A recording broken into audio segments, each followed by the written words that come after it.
DJ Umesh Sukhipur बाजार। हाँ कहाँ के लकिया भेला घर के बहुरिया है, घर के बहुरिया है। दलदी से ले लाना कोसिया कुर्बानिया है, घर के बहुरिया है। Present by Kalikh music.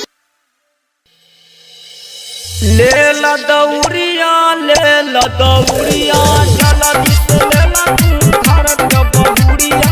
ले ला दौड़िया जल्दी से ले ला तू घर के बहुरिया। जिन बाय छबीरा लाज कुछ बाहा। छठी घाट छोड़ जाई मारक तबाम याद करी दी धमाता है तैयार। ये छठी मैया हम पहले छी उपाय के, छठी मैया पहले छी हम उपाय। ले ला दौड़िया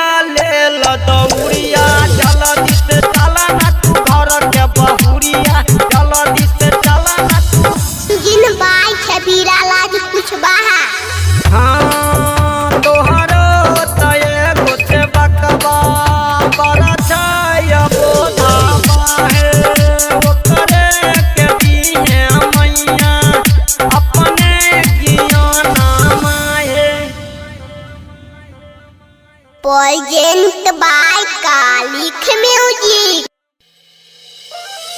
आज छठी माई आई दोसर नका